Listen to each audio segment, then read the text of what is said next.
Avatar Meher బాబా key జై. The Joyce path. ఈ పుస్తకాన్ని మనం గత కొద్ది రోజులుగా చదువుకుంటూ ఉన్నాము. నిన్నటి రోజున ముఖ్యంగా మెహరాజాద్ లో తొలి రోజులలో గడిపినటువంటి విషయాల్ని మణి చెప్పగా, హెదర్ నాడిల్ ఈ పుస్తకంలో పొందుపరిచిన విషయాలన్నిటినీ కూడా మనము చాలా విస్తృతంగానే తెలుసుకుంటూ ఉన్నాం. ఆ సమయంలోనే డాక్టర్ గోహెర్ తన చదువు ముగించుకుని బాబాకు సేవ చేయాలని, అలాగే బాబాతో పాటు మండలి వారికి, అటు పురుష మండలి వారికి, ఇటు స్త్రీ మండలి వారికి అందరికీ తన వైద్య పరిజ్ఞానాన్ని అందించాలని ఎంతో ఉత్సాహంతో వచ్చింది. కానీ బాబా మొట్టమొదట ఆమెకు ఎలాంటి ట్రైనింగ్ ఇచ్చారో మనం నిన్న తెలుసుకున్నాం. ఆమె తాను డాక్టర్ని అనేటటువంటి విషయాన్ని పూర్తిగా మర్చిపోయేలాగా అక్కడ ఉండేటటువంటి కోళ్లను, బాతులను పెంచమనేటటువంటి విధిని నిర్వహించమని బాబా ఆదేశించారు. నిజానికి వాళ్ళకి ఏదైనా ఒకటే, బాబాతో సన్నిహితంగా ఉండడమే మండలి వారందరికీ కావాలి. అందుకనే వాళ్ళని మాత్రమే ఎన్నుకున్నారు బాబా. ఎంతోమంది బాబా తన ప్రేమికులు ఎంతోమంది ఉన్నారు ప్రపంచవ్యాప్తంగా. ఎవరిని ఏ పనిలో నియోగించాలో, ఎవరిని ఏ విధంగా తన కోసం పని చేయించుకోవాలో ఆయనకి బాగా తెలుసు. అలా డాక్టర్ గోహెర్ సంపూర్ణంగా తాను డాక్టర్ అనే విషయాన్ని పూర్తిగా మర్చిపోయిన ఆ సందర్భంలో ఆమె బాబాకి స్వంతమైపోతుంది అంటోంది మణి. అప్పుడు బాబా అంటే బాబా కోరుకున్నట్లుగా వాళ్ళు మలచబడతారు. ఒక బాబా చెప్తారు, ఒక మట్టి ముద్దలా ఉండాలి అని. ఆ మట్టి ముద్దని మనం ఏ షేప్లో కావాలంటే ఆ షేప్లో మలుచుకోవచ్చు. అది ఆయన చేతుల్లో ఉంది. ఆ విధంగా మండలి వారందరూ కూడా ఆయన సాన్నిధ్యంలో, ఆయన సన్నిధిని అనుభవిస్తూ వాళ్ళందరూ ఆ విధంగా రూపుదిద్దుకున్నారు ఆయన చేతుల్లో. అలాగే కిట్టి కూడా ఈ కోడి పెట్టలు అలాగే బాతులతోటి ఉండేది. ఆమెలో కొన్ని కొత్త ఆలోచనలు వచ్చేవిట. అప్పుడు ఒకసారి ఈ కోడి పెట్టలు, బాతులు ఇవన్నీ చూస్తూ ఉంటాయి. రోజు కూడా వాళ్ళందరూ చూస్తూ ఉంటారు. అవి రాల్చినటువంటి ఈకలతోటి ఏదైనా తయారు చేయాలి అని ఐడియా వచ్చింది కిట్టికి. ఆమె ఈ ఈకల్ని ఏరుకుని వాటితోటి మెహరాకి ఒక కుషన్ తయారు చేయాలి అనుకుంది. ఇంకా ఉదయమే లేవడం అదే పనిలో ఉండేది. కోళ్ల నుండి పడినటువంటి ఈకల కొరకు వెతుకుతూ ఉండేది. ఎక్కడ పడినా జాగ్రత్తగా తీసుకొచ్చి స్టోర్ చేసేది. అలా అప్పుడే ఈ కోడిపెట్టెలు అవన్నీ రాల్చేటటువంటి ఈకలను వెంటనే తీసేసేది. కొన్నిసార్లు ఆ కోళ్ల షెడ్ దగ్గరే నిలబడి ఉండేదట, కాచుకుని ఉండేది. ఎప్పుడు పడతాయా ఈకలు, వాటిని ఏరుకుందాము అని. నిజానికి ఈకలు అనేవి చాలా తేలిగ్గా ఉంటాయి. ఎన్నో కావాలి ఒక దిండు తయారు చేయడానికి. ఆమెకు ఐడియా లేదు. అయినా కూడా తాను కలెక్ట్ చేసినటువంటి ఈకలతోటి ఒక దిండు తయారు చేసింది. అది కానీ చిన్నదైపోయింది. అయినా మెహ్రా అది ప్రేమతో కిట్టి తయారు చేసినటువంటి ఆ దిండుని తన ప్రయాణ సమయాల్లో తల వెనుక భాగంలో పెట్టుకునేది. తర్వాత ఆషియానా 1948వ సంవత్సరంలో బాబా మెహ్రా, మణి, మెహ్రూ, గోహెర్లను తొలిసారి మరో ప్రదేశానికి తీసుకువెళ్ళారు. ముఖ్యమైనటువంటి తన కార్యాలయాలు మెహ్రాబాదు, మెహరాజాదు అయితే ఒక్కొక్కసారి వాళ్ళందరినీ కూడా ఎప్పుడో తొలి రోజుల నుండి కూడా అందరినీ కూడా ఈ బ్లూ బస్ ప్రయాణాలు ఇవన్నీ విన్నాం. అనేక ప్రదేశాలకు తీసుకువెళ్ళి ఉన్నారు. ఇప్పుడు ఇది స్వంత ఇల్లు కాకపోయినా అది స్వంత ఇల్లు లాంటిదే. అది ఆషియానా. బొంబాయిలో చూడచక్కని అపార్ట్మెంట్ అది. అక్కడే ఆర్నవాజ్ దాదా చాంజీ నివసించేవారు. వారిద్దరూ బాబా ఆదేశం మేరకు వివాహం కూడా చేసుకున్నారు. అలాగే వాళ్ళిద్దరూ కూడా బాబా సేవకి అంకితమయ్యి జీవించేవారు. నిజానికి మణి చెప్తోంది, వాళ్ళు ఈ ప్రపంచంలో ఉన్నప్పటికీ దానికి చెందని వారు. అంటే తామరాకు మీద నీటి బొట్టులా బాబా ఉండమని ఎలాగైతే చెప్తారో ఆ విధంగా జీవించిన వాళ్ళిద్దరూ. బాబాకి ఎప్పుడు ఏది కావాలంటే దాన్ని ఏర్పాటు చేయడానికి సిద్ధంగా ఉండేవారు. బొంబాయి లాంటి హడావిడి ప్రాంతం, అక్కడ ఆ హడావిడి ప్రపంచంలో బాబాకు, స్త్రీ మండలికి సరి అయినటువంటి ఆశ్రయం ఆషియానా. ఆషియానా అంటేనే నెస్ట్ అని అర్థం, పక్షిగూడు. అక్కడ వీళ్ళకి మంచి వసతి ఏర్పాటు చేసేవారు వాళ్ళిద్దరూ. బాబా ఆర్నవాస్తో ముందే చెప్పారు, బొంబాయికి వచ్చేటటువంటి వీళ్ళ నలుగురు బాబాతో ఎప్పుడూ కూడా ఉన్నారు. మెహ్రా, మణి, మెహ్రూ, అలాగే గోహెర్. వీళ్ళ నలుగురు ఎప్పుడొచ్చినా వీళ్లకు చక్కని కాలక్షేపంగా ఉండేలాగా చూసుకోమన్నారు. అందువలన ఆమె వాళ్ళు ఎప్పుడొచ్చినా వాళ్ళకి చక్కగా టైంపాస్ అయ్యేలా చేసేది. 1940 దశకంలో ముఖ్యంగా మనం గుర్తు చేసుకోవాల్సింది ఏమిటి అంటే మెహ్రా బయటకు వచ్చింది. ఈ దశకం చివరిలో అంటే మెహ్రాజాదులో ఉన్న సమయంలో నెమ్మదిగా బాబా ఆమెకు ప్రపంచాన్ని పరిచయం చేస్తూ ఉన్నారు. బయటికి వచ్చేది, ఈ ప్రపంచాన్ని చూసేది. ఆమె అప్పటికి పుస్తకాలు కూడా చదవచ్చు అని, ఆమెకు అంతకు ముందున్న పుస్తకాలు కూడా చదవకూడదు, పేపర్ మీద ఉన్న అక్షరాలు కూడా చదవకూడదు అని బాబా ఆదేశించారు. దాని ప్రకారమే ఆమెకు ఏదీ కనపడకుండా మిగిలిన స్త్రీ మండలి వాళ్ళు సహాయపడేవారు. కాబట్టి కానీ ఇప్పుడు 1948 ఆ ప్రాంతంలో ఆమె బయట ప్రపంచాన్ని చూసింది, పుస్తకాలు చదివేది, పురుషుల పేర్లు కూడా వినవచ్చు అన్నారు. బయటకు వెళ్ళినప్పుడు ఎవరైనా ఎదురు వచ్చినా చూడగలిగేది, అంటే చూడవచ్చు అని బాబా ఆమెకు అంతకుముందు విధించినటువంటి రూల్ని సడలించారు. అలాగే అందువలన ఆర్నవాజ్ వాళ్ళని సినిమాలకు స్వేచ్ఛగా తీసుకువెళ్తూ ఉండేది. అలాగే పిక్నిక్స్కి తీసుకువెళ్ళేది, మంచి రెస్టారెంట్స్లో భోజనానికి తీసుకువెళ్ళేది. అలాగే ఆమెకు ఉన్నటువంటి మంచి మంచి చీరలను వీళ్ళు సరదాగా కూడా ధరించేవారు. అలా బొంబాయిలో జీవితం భిన్నంగా ఉండేది. కానీ మళ్ళీ మెహ్రాజాద్ వస్తే మళ్ళీ మరొక భిన్నమైనటువంటి జీవితాన్ని గడిపేవారు. 1940 జనవరిలో మెహ్రాజాద్కి వచ్చినటువంటి విజిటర్స్లో ఐవీ జ్యూసు ఆమె కుమార్తె చార్మియాన్ ఉన్నారు. ఐవీ జ్యూస్ గురించి మనకు అంతకుముందు తెలుసుకున్నాము. ముఖ్యంగా ఈ మధ్య కాలంలోనే రఘుపతిరావు గారు చేసినటువంటి సూఫీజం గురించినటువంటి 3 వారాలు మనం విన్నాం.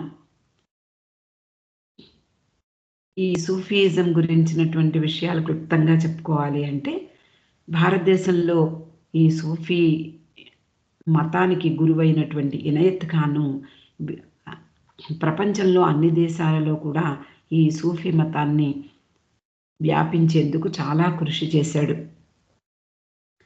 ఆయన ఈ అమెరికా సంయుక్త రాష్ట్రాలలో రబియా మార్టిన్ని ముర్షీదాగా నియమించాడు. ఆమె బాబా గురించి వింది, బాబా అవతార పురుషుడు, అలాగే ఈ దైవీ మానవుడు అనేటటువంటి పూర్తి విశ్వాసం కలిగి ఉంది. కానీ ఆమె బాబాను కలుసుకోలేకపోయింది.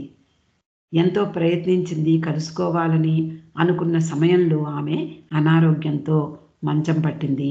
క్యాన్సర్తో చివరకు మరణించింది. ఆమె తర్వాత ఐవీ జ్యూస్ని ముర్షిదాగా నియమించిందామె. ఆమె ఐవీ జ్యూస్‌కి చెప్పి ఉండవచ్చు బాబా గురించి. అందువలన అంటే ఈ సూఫీ మతాన్ని పునరుద్ధరించడానికి గురువు ఆయన అని రబియా మార్టిన్ చెప్పిందేమో. ఐవీ జ్యూస్ ఆయనను చూడ్డానికి వచ్చింది. 1948 జనవరిలో ఆమె కుమార్తెతో సహా వాళ్ళిద్దరూ వచ్చారు. నిజానికి వాళ్ళు వచ్చిన ఉద్దేశం ఏమిటి అంటే, బాబా నిజమైనటువంటి గురువు అవునా అని పరిశీలించడానికి వచ్చారు. సూఫీ మతానికి ఈ ముర్షిదా అయినటువంటి ఐవీ జ్యూస్ బాబా దాన్ని పునరుద్ధరించడానికి తగినవాడేనా అని పరిశీలించేందుకు వచ్చింది. ఆమె కూతురు అయినటువంటి చార్మియాను తన తల్లి ఎవరో స్వామీజీ వెంట పడుతుందేమో, ఎలాంటి పరిస్థితులు ఎదురవుతాయో అని అని కొంచెం అనుమానంతో ఆమె కూడా వెంట వచ్చింది. వాళ్ళిద్దరూ వస్తూ స్త్రీ మండలి వారి గురించి కూడా పూర్తిగా తెలుసు. కానీ బాబాని కలుసుకోవడం ఇదే మొదటిసారి. వాళ్ళకి కూడా కొన్ని దుస్తులు తెచ్చిందట. అవన్నీ కూడా చాలా విలక్షణంగాను, విచిత్రంగాను ఉన్నాయట. చివరకు బాబాని దర్శించినటువంటి ఐవీ జ్యూస్ మొట్టమొదటి చూపులోనే ఆయన దైవీ మానవుడు అనేటటువంటి విశ్వాసం పూర్తిగా కలిగిందట. ఈ భూమిపై అత్యంత సౌందర్యం ఏదైనా ఉంది అంటే అది అవతార పురుషుని యొక్క దివ్య స్వరూపమే అనే ఉద్దేశానికి వచ్చింది. అలా భావించింది. చార్మియాన్ కూడా మొట్టమొదటిసారిగా బాబాని కలుసుకున్నప్పుడు ఆయన తీక్షణమైనటువంటి చూపుల్ని ఎదుర్కోవలసి వచ్చింది. అంటే బాబా ఆమె వైపు, ఆమె కళ్ళల్లోకి సూటిగా చూశారు. అకస్మాత్తుగా బాబా ప్రేమలో మునిగిపోయి ఆమె కూడా బాబా పట్ల పూర్తిగా ఆకర్షితురాలైంది. వాళ్ళిద్దరూ మెహరాజాద్లో ఉన్నది వారం రోజులు మాత్రమే. అలా ఇద్దరు స్త్రీ మండలికి బాగా చేరువయ్యారు. మణి మొదలైనటువంటి వాళ్ళందరూ కూడా వాళ్ళని మొట్టమొదటిసారి కలుసుకున్నారు. తర్వాత చాలా కాలం వాళ్ళతో సంబంధాన్ని కొనసాగించారు. తొలి రోజుల్లో అంటే బాబా దగ్గరికి వచ్చి ఈ సూఫీ మతాన్ని పునరుద్ధరించడానికి బాబా ఆదేశాలు అడిగినటువంటి ఆ సందర్భంలో మొదట్లో డాక్టర్ అబ్దుల్ ఘనీ ఆయన అంతకుముందే సూఫీ చరిత్రను, సూఫీ మతాన్ని పూర్తిగా తెలుసుకున్నటువంటి వ్యక్తి. దాని గురించి ఐవీ జ్యూస్తో ఎప్పుడూ చర్చలలో ఉండేవాడు. కాబట్టి తర్వాతి రోజుల్లో ఆయన బాబాలో ఏకమయ్యే వరకు కూడా ఐవీ జ్యూస్తో ఈ సూఫీ మతానికి సంబంధించినటువంటి ఉత్తర ప్రత్యుత్తరాల్ని నడిపేవాడు. ఆయన చనిపోయిన తర్వాత ఐవీ జ్యూస్తో ఉత్తర ప్రత్యుత్తరాలు నడిపింది మణి. 1952లో ఈ సూఫీయిజం రీఓరియంటెడ్ అనేది ఎస్టాబ్లిష్ అయిపోయింది. బాబా సందేశాలు, సూచనలు, దానికోసము ముఖ్యంగా గాడ్ స్పీక్స్ యొక్క ప్రచురణ గురించి ఈ విషయాలన్నీ కూడా బాబా ఆదేశాలను మణి టైప్ చేసి పంపిస్తూ ఉండేది. మణి అంటే టైపింగ్ అంటే మణి అని నాజు ఒకసారి చెప్పడం మనకి తెలుసు. ఆమె టైపింగ్ చేయడం చూస్తే ఎవరికైనా ఆశ్చర్యం కలుగుతూ ఉంటుందట. అలా మణి మండలి హాల్లో తన జ్ఞాపకాలను బాబా ప్రేమికులతో పంచుకుంటూ ఉండేది. మొదట్లో బాబా ఆమెను కార్యదర్శిగా పనిలో పెట్టినప్పుడు నిజానికి ఆమె ఆ విషయాలు ఎలా ఇతరులతో, అలాగే పాశ్చాత్య దేశ మహిళలతోనూ, పాశ్చాత్య దేశ బాబా ప్రేమికులతోనూ ఏ విధంగా ఉత్తర ప్రత్యుత్తరాలు జరపాలో ఆమెకు నిజంగా అప్పటికి తెలియదు. తర్వాత నెమ్మదిగా తెలుసుకుంది. ఆ విషయాలను ఇక్కడ ప్రస్తావిస్తోంది. ఈ పాశ్చాత్య ప్రేమికులతో కొందరితో ఆమె ఉత్తరాలు అలాగే వాళ్ళ దగ్గర నుండి వచ్చినటువంటి ఉత్తరాలకి సమాధానాలు రాస్తూ ఉండేది. ఎలిజబెత్ లాంటి సన్నిహితులను పక్కన పెడితే మిగిలిన బాబా ప్రేమికులందరికీ తొలి రోజుల్లో ఆమె ఉత్తరాలు వ్రాస్తూ ఉండేది. వాళ్ళల్లో ముగ్గురితో నిరంతరము కరస్పాండెన్స్ జరిపేదాన్ని అని చెప్తోంది. అది ఆమెకు కొత్త అనుభవం. అంతకు ముందు ఆ అనుభవం లేదు. అమాయకత్వంగా ఆమె ఏం చేసేది అంటే వాళ్ళు రాసినటువంటి ప్రతి ప్రశ్నకు చాలా వివరంగా పెద్ద పెద్ద సమాధానాలు ఇస్తూ ఉండేదట. అవి ఆధ్యాత్మిక విషయాలైతే ఆమెకు తెలియని విషయాలైతే ఆమె దాని మీద రీసెర్చ్ చేసేది. ఆ పుస్తకాలను చదివేది లేదా ఎవరినైనా అడిగి తెలుసుకునేదేమో మనకు తెలియదు, కానీ దాని మీద రీసెర్చ్ చేసి ఆ విషయాన్ని వాళ్ళతో పంచుకునేది. ఒకసారి కాలిఫోర్నియాలో ఉండేటటువంటి ఒక మహిళ మణికి ఉత్తరం రాస్తుంది. అప్పటికి ఆమె బాబాని చూడలేదు, కానీ ఆమెలో ఆపుకోలేని అత్యుత్సాహం ఉంది. అంటే బహుశా ఆమె బాబా పుస్తకాలు చదివి ఉండవచ్చు, డిస్కోర్సెస్గా, అలాగే అప్పటికి లభ్యమయ్యేటటువంటి ఈ గాడ్ స్పీక్స్, అప్పుడే ప్రచురించి బయటికి వచ్చినటువంటి పుస్తకాలు ఇవన్నీ చూసి ఉండవచ్చు. కానీ ఆమెలో అంటే తెలిసి తెలియని పరిజ్ఞానము అలాంటివి అయ్యి ఉండవచ్చు. కానీ ఆమె ఉత్తరం వ్రాసిన తీరు చూస్తే మనకు అలాగే కనిపిస్తుంది. ఆపుకోలేని ఉత్సాహంతో, అంటే తెలిసి తెలియనటువంటి విషయాల్ని కూడా మణికి ఆ ఉత్తరంలో ప్రస్తావించింది. ఆమె ఆ ఉత్తరంలో ఏం రాసింది అంటే, ఓ మణి, నీకు తెలుసా, ప్రతి గురువారం మా ఇంట్లో సమావేశాలు జరుగుతాయి. వారిలో కొంతమంది ఉన్నారు, వండర్ఫుల్ పీపుల్, అద్భుతంగా ఉన్నారు వాళ్ళు. వాళ్ళల్లో ఒకళ్ళు అతని పేరు కూడా వ్రాసిందట. రాసి అతడు 3వ భూమికలో ఉన్నాడు అని నేను ఖచ్చితంగా చెప్పగలను. అతనికి ఇల్యూమినేషన్ కూడా వచ్చి చాలా కాలమైంది అని ఆ ఉత్తరం చూడగానే మణి స్టన్ అయిపోయింది. బాబా గురించి తెలియదు, ముఖ్యంగా గాడ్ స్పీక్స్ మొదలైన గ్రంథాల్లోని ప్లేన్స్ గురించి, భూమికల గురించి బాబా సూచించడం జరిగింది. తర్వాత చాలా పుస్తకాల్లో బీమ్స్ లాంటి అలా అనేక పుస్తకాల్లో ఆ విషయాలు ఉన్నాయి. మరి ఆమె ఏం చదివిందో మనకు తెలియదు, కానీ ఈ ఉత్తరం చూసి మణి కూడా స్టన్ అయిపోయింది. నిజానికి ఈ విషయాల్ని మణి లాంటి మండలి వాళ్ళు ప్రస్తావించేవారు కాదు. ఆమె ఇంకా ఉత్తరంలో ఏం రాస్తోంది అంటే, మై డియర్ మణి, నువ్వు కూడా 5 లేక 6 భూమికలో ఉన్నావు అని నాకు అనిపిస్తుంది. మరి ఏ భూమికలో ఉన్నావో అది కూడా, అలాగే నీకు ఇల్యూమినేషన్ ఏమొచ్చిందో, ఎలా వచ్చిందో అది కూడా నాకు తెలియపరచు అని ఉత్తరం రాసిందట.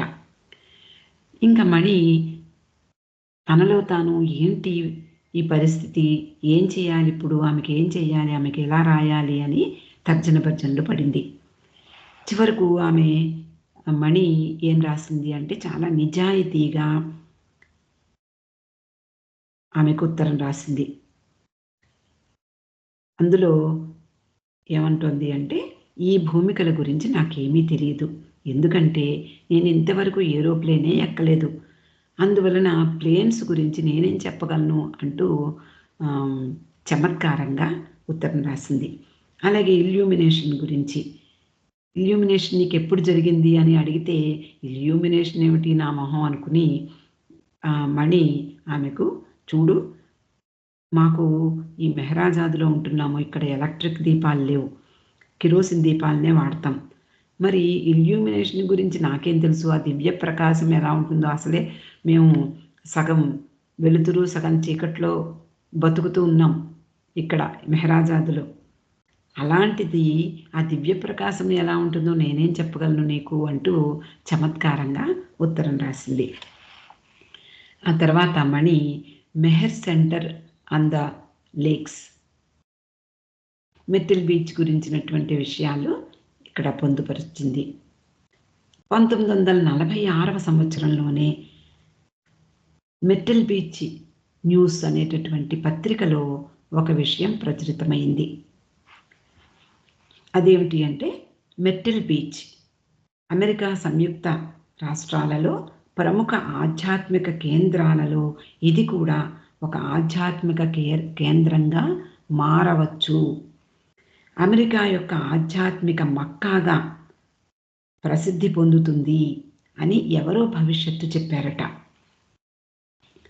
మానవాళికి అత్యంత సన్నిహితుడు అయినటువంటి మెహర్ బాబా పెర్ఫెక్ట్ మాస్టర్ ఈ సంవత్సరం ఈ దేశానికి వస్తారని ఇక్కడి వాళ్ళు ఆశిస్తున్నారు. ఇదంతా ఆ పత్రికలో వ్రాయబడినటువంటి వ్యాసం. ఆయనకు, ఆయన శిష్యులకు, అలాగే ఇండియా నుండి, స్విట్జర్లాండ్ నుండి, ఇంగ్లాండ్ నుండి వచ్చే ఆయన ప్రేమికులకు అన్ని ఏర్పాట్లు ఇక్కడ చేయబడుతూ ఉన్నాయి. సిటీ నుండి 9 మైళ్ళు మాత్రమే దూరంలో ఉన్నటువంటి అందమైనటువంటి అడవి. అంతకుముందు దీన్ని ఎవ్వరూ ఉపయోగించలేదు. ఆ ప్రదేశం ఎదురుగా ఒక మహాసముద్రం ఉంది, అట్లాంటిక్ మహాసముద్రం. అందులో ఆ అడవిలో 2 మంచినీటి సరస్సులు కూడా ఉన్నాయి. ఆ ప్రదేశం ముందు ముందు ఆధ్యాత్మిక కేంద్రంగా మారబోతోంది అనే వార్త ఆనాటి పత్రికలో వచ్చింది. మెహర్ స్పిరిచువల్ సెంటర్ని ఆ రోజుల్లో Meher centre on the lakes అంటే మంచినీటి సరస్సుల ఒడ్డున ఉన్నటువంటి మెహర్ సెంటర్గా పిలువబడేది. అది ఒక స్పిరిచువల్ ఒయాసిస్. బాబా దాన్ని హోమ్ ఇన్ ద వెస్ట్ అన్నారు. సతారాలోను, మెహరాజాదులోను బాబా నివసించేందుకు వచ్చినటువంటి ఎలిజబెత్ ప్యాటర్సన్, అలాగే నోరినా మ్యాచ్బెల్లి వాళ్ళ దగ్గర ఈ ప్రదేశం గురించినటువంటి పూర్తి సమాచారం ఉంది. వారిని అమెరికా పంపించి ఆ ప్రదేశాన్ని నిర్మింపజేశారు అనే విషయం కూడా ఆ పత్రికలో రాయబడింది. ఈ సెంటర్ గురించి బాబాతో వీళ్ళిద్దరూ అంటే ఎలిజబెత్, నోరినా, తర్వాత కిట్టి ఈ జరిపిన ఉత్తర ప్రత్యుత్తరాలతో మొత్తం సగం ట్రంక్ పెట్టంతా కూడా నిండిపోయింది అని మణి చెప్తూ ఉండేది. 1944 సంవత్సరం నుండి ఎలిజబెత్, నోరినా వీళ్లకు బాబా సూచనలు ఇచ్చేవారు. బాబా యొక్క విషెస్ని కూడా చెప్పేవారు. అంటే తనకు ఇలా కావాలి, అలా కావాలి అని ఆయన కోరుకునే విధంగా ఉత్తరాలు వ్రాసేవారు. ఈ వీటి గురించి రానో వాళ్ళకి ఉత్తరాలు రాస్తూ ఉండేది, ఎలిజబెత్కి అలాగే నోరినా మ్యాచ్బెల్లికి. తర్వాత అంటే 1954 సంవత్సరం తర్వాత వారికి, కిట్టీకి మణి వ్రాయడం ప్రారంభించింది. అప్పటికి వాళ్ళు మెర్టిల్ బీచ్కి వెళ్ళిపోయారు. ఆమె అంటే మణి బాబాతో పాటు మెర్టిల్ బీచ్ని సందర్శించిందని మనకి తెలుసు. అందువలన 1950 దశకంలో మణి చేసినటువంటి టైపింగ్ మ్యాటర్ ఏమిటి అంటే సెంటర్ గురించే. తర్వాత వేఫేరర్స్ గురించి చెప్తోంది. బాబా తొలి రోజుల్లో అంటే తన దగ్గరికి వచ్చినటువంటి తొలి రోజుల్లోనే అంటే డాక్టర్ డాన్కిన్ని బాబా డాన్గా పిలిచేవారు. అదే మాట అందరికీ అలవాటైపోయింది. డాన్ అనేవారు అందరూ కూడా. బాబా ఆదేశాన్ని అనుసరించి ఈ డాన్ మస్తులతో ఆయన చేసినటువంటి కార్యక్రమం గురించి వేఫేరర్స్ అనే గ్రంథం వ్రాయడం జరిగింది. బాబా ఆదేశము లేక ఆయన అనుమతితో డాన్ రాసినటువంటి ఈ వేఫేరర్స్ అనే ఈ గ్రంథాన్ని తొలి రోజుల్లో ఆయన చేత్తో రాసినటువంటి విషయాలన్నిటినీ కూడా మణి టైప్ చేస్తూ ఉండేది.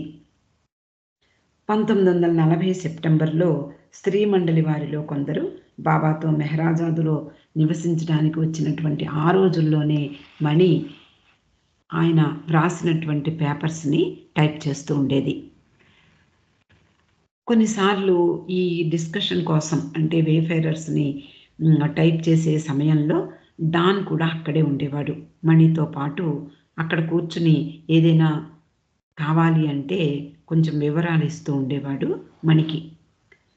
నిజానికి స్త్రీ పురుష మండలి వారిని బాబా చాలా దూరంగా ఖచ్చితంగా కఠినమైనటువంటి ఆదేశాల మధ్య ఉంచేవారనేది మనకు తెలుసు. ఆ రోజుల్లో ఒకరోజు వాళ్ళిద్దరూ ఆ పనిలో నిమగ్నమై ఉన్నారు. మణి టైప్ చేస్తోంది. డాన్ టేబుల్‌కి అటువైపు కూర్చుని ఉన్నాడు. ఇటువైపు మణి కూర్చుని ఆయన ఇచ్చినటువంటి పేపర్స్‌ని చూస్తూ టైప్ చేస్తోంది. వాళ్ళ ఇద్దరి మధ్య ఒక పెన్సిల్ ఉంది. డాన్ చూసి దాన్ని అందుకోవాలనుకున్నాడు. అదే సమయంలో మణి కూడా దాని కొరకు చేయి చాపింది. వాళ్ళిద్దరి వేళ్ళు మరి తగిలాయో లేదో కానీ వీళ్ళిద్దరూ షాక్ అయినట్లుగా దూరం జరిగారు. డాన్ అయితే ఒక్క గెంతు గెంతేట. అంటే అంతటి కఠినమైనటువంటి నిబంధనలు వాళ్ళ మధ్య ఏర్పాటు చేశారు బాబా. తర్వాత మెహరాజాద్‌లో అంతకుముందే ఉండేటటువంటి ఇంటిని విస్తృతపరిచారు అని మనం గతంలో చదువుకున్నాం. ఆ విషయాల్ని ఇక్కడ పొందుపరుస్తోంది హెదర్నాడు. 1947 సంవత్సరంలో మెహరాజాద్‌లో ఉంటుండగా బాబా ఆదేశించిన ప్రకారం మెహ్రా మణి సహాయంతో అలాగే ఇతర స్త్రీల సహాయంతో ఆ ఇంటిని పెద్ద ఇంటినిగా మార్చేందుకు ప్లాన్స్ తయారు చేసేది.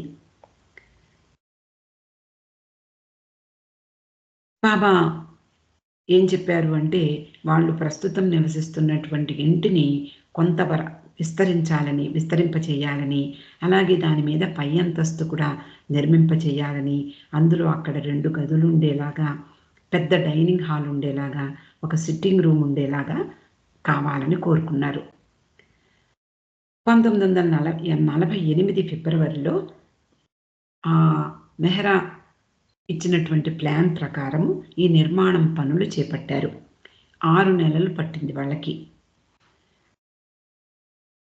ఆలోగా వీళ్ళందరూ మెహ్రాజాద్ నుండి అహ్మద్‌నగర్‌లో ఉండేటటువంటి గోహెర్ కేటి వీళ్ళ తల్లిదండ్రులు నివసించే ఇంటికి మారారు. వాళ్ళ ఇల్లు ఊరికి అంటే అహ్మద్‌నగర్‌కి దూరంగా మంచి పరిసరాల ప్రాంతంలో ఉండేది. ఒక ఇంట్లో అద్దెకుండేవారు వాళ్ళు. అది బ్రిటిష్ కాలంలో కట్టినటువంటి మంచి ఇల్లు. మామూలుగానే బాబా షరతులు ఉంటాయి. నేను ఎక్కడికొస్తే వాళ్ళు ఆ ఇల్లు ఖాళీ చేసి వెళ్ళిపోవాలి అంటారు. అలాగే ఈ గోహెర్ తల్లిదండ్రులు కూడా అక్కడ నివసిస్తున్నారు, బాబా వస్తున్నారు అని తెలియపరచగానే వాళ్ళు అక్కడ నుండి వేరే వెళ్ళిపోయారు. ఆ ఇల్లు ఖాళీ చేశారు. వీళ్ళతో పాటు డేలియా, జీన్ ఏడ్రియల్ కూడా ఉన్నారు. వాళ్ళిద్దరూ అంతకుముందు మెహ్రాబాద్‌లో కొన్నాళ్ళు ఉన్న తర్వాత బాబా తనతో ఉండడానికి పిలిచారు. గోహెర్ తండ్రిని అందరూ రూసీ పాప్ అని పిలిచేవారట. ఆ ఇల్లు రూసీ పాప్‌ది. అది పురాతనమైనటువంటి బ్రిటిష్ స్టైల్‌లో ఉన్నటువంటి పెద్ద బంగ్లా. ఇరువైపులా వరండాలున్నాయి, పెద్ద పెద్ద గదులున్నాయి. అక్కడ కూడా మణి డాంకిన్ పుస్తకాన్ని టైప్ చేస్తూ ఉండేది. ఆ పుస్తకంలో ప్రింట్ చేసినటువంటి మ్యాప్స్ ఉన్నాయి. ఇప్పుడు మనం ప్రింట్ చేయబడిన తర్వాత మనం ఆ పుస్తకాన్ని చూస్తున్నాం. అందులో మ్యాప్స్ ఉన్నాయి కదా! ఆ మ్యాప్స్‌ని అంటే ఆ మ్యాపుల్లో కొన్ని పొరపాట్లు దొర్లాయి. మెహ్రా అలాగే ఇతర స్త్రీలు కూడా వాటిని సరిదిద్దారట. అక్కడ అంటే రూసీ పాపింట్లో ఉన్నటువంటి సంఘటనలు ఇవన్నీ కూడా. వీళ్ళతో పాటు కుక్క పిల్లలు కూడా ఉండేవి. క్రేకర్ అనే కుక్కపిల్ల ఉంది అని మనం ఇంతకు ముందే తెలుసుకున్నాం. దానితో ఆడుకునేందుకు అలాగే ఫైట్ చేసేందుకు కూడా ఇతర కుక్క పిల్లలు కూడా ఉన్నాయి. ఒకసారి బాబా మస్తు టూర్‌కి వెళ్ళినప్పుడు టిబెటన్ జాతికి చెందినటువంటి పప్పిని తెచ్చారు. దాన్ని మెహ్రాజాద్‌లో ఉన్న కాకాకు అప్పగించారు. అది వాచ్ డాగ్‌గా రూపొందింది. అలా ట్రైనింగ్ ఇచ్చాడు కాకా భార్య. అది ఆ తర్వాత మస్తాన్ అనే కుక్కకు జన్మనిచ్చింది. అన్ని పెట్స్‌లో కంటే బాబా ఎక్కువ ఇష్టపడేది మస్తాన్‌ని. 1948 ఆగస్టులో మెహ్రాజాద్ కొత్త ఇల్లు సిద్ధమైపోయింది.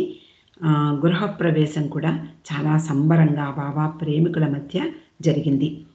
బాబా గృహద్వారానికి ఉన్నటువంటి తాళాన్ని వెండి తాళం చెవితో తెరిచారు.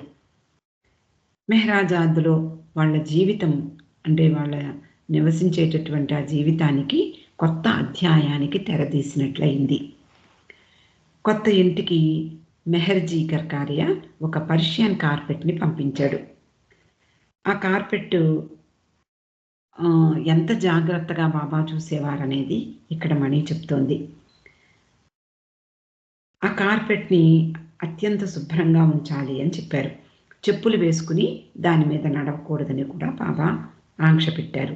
అలాగే బాబా కూడా దానిపై నడిచేటప్పుడు చెప్పులు విడిచి దాని మీద నడిచేవారట. అలాగే తర్వాత కూడా అంటే బాబా నడవలేని పరిస్థితుల్లో ఎవరైనా సాయం తీసుకోవాల్సిన సందర్భంలో కూడా బాబా తన చెప్పుల్ని విడిచి దాని మీద అడుగుపెట్టేవారు. మెహ్రా చెప్పేది, "అలా అవసరం లేదు బాబా. ఇప్పుడు మీరు ఈ అనారోగ్య పరిస్థితుల్లో ఉండగా చెప్పులు విడవనవసరం లేదు" అని చెప్పినా కూడా ఆయన విడిచే నడిచేవారు. ఆ కొత్త ఇంట్లో గడిపినటువంటి ఆ తొలి రోజులలో సంఘటనలను మణి చెప్తూ ఆహ్, బాబా ఇచ్చినటువంటి చిన్న ఆదేశం, సింపుల్ ఆర్డర్ అది ఏముంటుంది? దాంట్లో ఏముంది? అది ఈజీగా ఆచరించవచ్చు అనుకునేటటువంటి సింపుల్ ఆర్డర్ కూడా ఎంత కష్టంగా ఉండేదో ఆమె మణి చెప్తూ ఉండేది. మెహ్రాజాద్‌లో ఆ సమయంలో డేలియా, జీన్, ఏడ్రియల్ ఉన్నారు. అలాగే ఎలిజబెత్, నోరినా వీళ్ళందరూ కూడా ఉన్నవారు. అలాగే కిట్టి, ర్యానో వీళ్ళు కూడా అప్పుడప్పుడు వస్తూ వెడుతూ ఉండేవారు. బాబా మేడ పైన ఉన్నటువంటి గదిలో ఉండేవారు. కింద మెహ్రా, మణి, మెహ్రు, గోహెర్, నాజా ఈ కింద గదుల్లో ఉండేవారు. అలాగే నోరినా, అలాగే ఎలిజబెత్, డేలియా, జీన్ వీళ్ళందరూ దగ్గరగా ఉన్నటువంటి మరో గదుల్లో ఉండేవారు. సాయం సమయాల్లో వీళ్ళందరూ ఆ చిన్న లివింగ్ రూమ్‌లోనే కూర్చుని బాబా చుట్టూ కూర్చుని ఉండేవారు. బాబా సన్నిధిలో వాళ్ళు కాలం గడిపేవారు. బాబా కొరకు ఏ పని చేస్తున్నా అది చిన్న విషయమైనా పెద్దదిగా మారిపోతుంది అని మణి చెప్తోంది. దానికి ఉదాహరణగా ఇక్కడ విషయం కూడా చెప్తోంది మణి. ఉదాహరణగా ఆమె చెప్తున్న విషయం ఏంటంటే, ఒక జోక్ చెప్పమన్నారు అనుకుందాం బాబా. ఆ బాబా ఎప్పుడూ ముందు సూచన లేకుండా కూడా అప్పటికప్పుడు అడుగుతూ ఉండేవారు. ఆ సమయంలో ఎవరికి గుర్తొస్తుంది? సడెన్‌గా అడిగినప్పుడు అనేక సందర్భాలు ఉన్నప్పుడు మాత్రమే జోక్స్ గుర్తుకొస్తూ ఉంటాయి సాధారణంగా. కానీ సడెన్‌గా బాబా అడిగినప్పుడు ఈ స్త్రీ మండలి వారు అలాగే ఈ పాశ్చాత్య స్త్రీలు కూడా వాళ్ళు ఆలోచనల్లో పడేవారు. అప్పటికప్పుడు ఏది గుర్తుకొచ్చేది కాదు. మైండ్ బ్లాంక్ అయిపోయేది. మణి చెప్తోంది, బాబా దగ్గర మన ప్రతిభ ఎంత మాత్రం పనికిరాదు అని. సాయం సమయాలలో బాబా చుట్టూ కూర్చున్నప్పుడు ఆయన అకస్మాత్తుగా జోక్ చెప్పండి అంటూ అన్నప్పుడు జోకే కదా అని లోపల వీళ్ళు చేతులు నలుపుకునేవారు. అలాగే గోళ్ళు కొరుక్కునేవారు. జోకే కదా అనుకునేవారు. జోక్ అంటూ వాళ్ళు మనసులో తర్జన భర్జనలు పడినా వాళ్ళకి ఆ సమయంలో గుర్తుకు వచ్చేది కాదు. కాసేపయ్యాక డేలియా, జీను అలాగే నోరినా వీళ్ళు జోక్స్ చెప్పేవారు. వాళ్ళు కూడా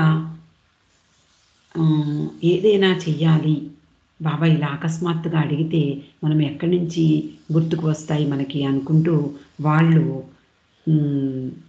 స్టేట్స్‌లో ఉన్నటువంటి ఫ్రెండ్స్‌కి ఉత్తరాలు రాసేవారు. బుక్స్ పంపించమని. అలాగే వాళ్ళకి ఎయిర్‌మెయిల్‌లో జోక్ యొక్క డిక్షనరీ కూడా వచ్చింది. ఆ నలుగురు దాన్ని కొన్ని పేజీలు ఒకళ్ళు, కొన్ని పేజీలు ఒకళ్ళు అలా డివైడ్ చేసుకున్నారు. వాళ్ళ దగ్గర ఎప్పుడు జోక్స్ రెడీగా ఉండేవి. బాబా దగ్గరికి వచ్చే ముందే ఏదైనా బాబా అడిగితే చెప్పడానికి వీలుగా ఉండేలాగా వాళ్ళు జోక్స్‌ని మనసులో పెట్టుకుని వచ్చేవారు. ఆ సమయంలో వీళ్ళందరూ చెప్పే జోక్స్ గురించి మణి చెప్తోంది. పాపం నోరినా దగ్గర ఉన్న జోక్స్ అన్నీ కూడా లిటిల్ టామీ గురించే. టామీ అనేటటువంటి చిన్న పిల్లవాని గురించి నా జోక్సే ఎప్పుడూ చెప్తూ ఉండేది. అంటే ఆమె దగ్గరకు వచ్చినటువంటి ఆ పార్ట్‌లో, అంటే ఈ జోక్ బుక్స్‌లో ఉన్నటువంటి ఆ పార్ట్‌లో ఉన్నటువంటి ఈ జోక్స్ ఇవే ఉండేవి కాబోలు వాటిని చెప్తూ ఉండేది. బాబా అడిగినప్పుడు జోక్స్ ఉన్నటువంటి పుస్తకాన్ని తెరిచి చెప్పడం కాదు. ఏదో ఒకటి తప్పనిసరిగా గుర్తుపెట్టుకుని బాబా ముందు చెప్పాల్సి ఉంటుంది. నోరినా చెప్పవలసొచ్చినప్పుడు ఎప్పుడూ ఈ టామీ జోక్స్‌నే చెప్పేది. అలాగే చిన్న పిల్లవానిగా ఉన్నటువంటి ఆ టామీ యొక్క వాయిస్‌ని కూడా ఆమె అనుకరించి చెప్పేది. అలా వీళ్ళందరూ బాబాతో కూర్చుని ఉండగా జోక్స్ ఎప్పుడైతే చెప్పమని అడిగితే అలా వాళ్ళు ఒకళ్ళ తర్వాత ఒకళ్ళు చెప్తూ ఉండేవారు. ఒకరోజు డేలియా ఆరోగ్యం బాగోలేదు. జలుబు చేసింది. బాగా దగ్గొస్తుంది. బాబా ఆమెను నీకు జలుబు తగ్గే వరకు నీ గదిలో నుండి బయటికి రావద్దు అన్నారు. తన గదిలోనే ఉండేది జలుబు తగ్గే వరకు. ఆలోగా మిగిలిన వాళ్ళు ఎలిజబెత్, నోరినా, జీన్ ఏడ్రియల్ వీళ్ళందరూ జోక్స్ చెప్పేవారు. 2 రోజులయింది. జలుబు కొంచెం తగ్గింది. ఆ రోజు ఆమె కూడా బాబాతో పాటు వచ్చి కూర్చుంది. ఆమె టర్న్ వచ్చినప్పుడు ఆమె నాటకీయంగా మొదలుపెట్టింది. ఆమె కొంచెం ఒక స్టైల్‌లో చెప్పేదట. నాటకీయంగా ఒక జోక్ మొదలుపెట్టగానే బాబా ఆమె వైపు చూసి, "ఏమైంది నీకు ఈ వేళ? నేను ఇది ముందే విన్నానే" అన్నారట. ఆమె, "ఓ బాబా ఎలా ఉన్నావు? ఎలా విన్నావు? నాకు నేను అయితే ఈ జోక్‌ని చెప్పలేదే. ఎలా?" అని, "సరేలే మరొకటి చెప్తాను" అని మరొకటి గుర్తు తెచ్చుకొని చెప్పింది. బాబా అన్నారు, "ఇది కూడా విన్నాను" అని. అందరూ ఆశ్చర్యపోయారు. ఆమె దగ్గరున్నటువంటి ఈ జోక్స్ బుక్‌లో నుండే చెప్తోంది. ఆ పుస్తకంలో నుండి ఎవరు చెప్పడానికి వీల్లేదు కదా! ఏమిటిది అని అందరికీ ఆశ్చర్యం కలిగింది. ఆ సమయంలో అందరికీ ఆహ్, తెలియలేదు కానీ బాబాకు మాత్రం తెలుసు ఏం జరిగిందో. ఒక మూల కూర్చున్న నోరినా వైపు దృష్టి సారించారు బాబా. నూరిన అప్పటికే తన కుర్చీలో నుండి నెమ్మదిగా లేచి బయటికి జారుకునే ప్రయత్నం చేస్తోంది. బాబా ఆమె వైపు తిరిగి, "నూరినా ఎందుకలా చేశావు?" అని అడిగారు. డేలియా చెప్పేటటువంటి జోక్స్ నువ్వెందుకు చెప్పావు అని అడిగారు. నూరిన, "డార్లింగ్ బాబా, ఏం చెయ్యను. నేను చెప్పేటటువంటి లిటిల్ టామీ జోక్స్‌తో విసిగిపోయాను.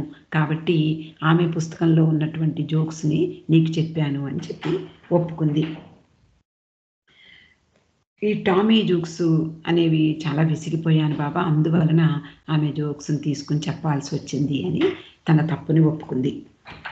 ఆ రోజుల్లో ఈ టామీ జోక్స్ విని బాబా ఆనందించినటువంటి ఒక జోక్ గుర్తుకొచ్చి మణి మండలి హాల్‌లో ఆ జోక్ గురించి చెప్తోంది. అది ఒక టీచర్ పిల్లల్ని అడిగినటువంటి ప్రశ్న. ఆ రోజు ఆ టీచర్ పిల్లల్ని అడిగినటువంటి ప్రశ్న ఏమిటి అంటే, ఎవరైనా చెప్పగలరా గాడ్ ఎక్కడ ఉంటాడో అని అడిగాడు. పిల్లలందరూ ఒకరి ముఖం ఒకరు చూసుకున్నారు. వాళ్ళకి భగవంతుడు ఎక్కడ ఉంటాడో తెలియలేదు. ఎవరు చెప్పగలరు అని టీచర్ మరీ ప్రశ్నించగా, అక్కడ ఉన్నటువంటి టామీ అనేటటువంటి చిన్న పిల్లవాడు, బాగా మంచి తెలివైనవాడు, చెయ్యి పైకెత్తాడు. నాకు తెలుసు అంటూ. టీచర్ సంతోషించి, "సరే టామీ, గాడ్ ఎక్కడ ఉంటాడో చెప్పు" అని అడిగింది. Tommy, "God is in our bathroom at home" అన్నాడు. అందరికీ ఆ జోక్‌కి నవ్వొస్తున్నా టీచర్‌కి మాత్రం ఆశ్చర్యం కలిగింది. "ఏమిటి? గాడ్ నీ బాత్రూమ్‌లో ఉన్నాడా? ఎలా చెప్పగలవు?" అని అడిగాడు టీచర్. ఆ టామీ చెప్తున్నాడు. "అయితే మా డ్యాడీ బాత్రూమ్ డోర్ దగ్గరికి రోజు ఉదయమే వెళ్ళి తలుపు తడుతూ, 'ఓ గాడ్! ఓ లార్డ్! నువ్వింకా ఇక్కడే ఉన్నావా?' అని అడుగుతాడు. అందుకని ప్రతిరోజు నేను చూస్తూ ఉంటాను. ఆ తలుపు దగ్గరికి వెళ్ళి ఓ లార్డ్ అని అనడము. కాబట్టి బాత్రూంలో ఉన్నాడని నేను చెప్పాను అని అతడు తమాషాగా చెప్పాడు. అది అందరికీ నవ్వు తెప్పించింది. ఆ రోజుల్లో బాబా విన్న జోక్స్‌లో ఇది ఒకటి అని మణి మనకి చెప్తోంది. ఇక్కడికి ఈరోజు ముగిద్దామండి. అవతార్ మెహర్ బాబాకి జై.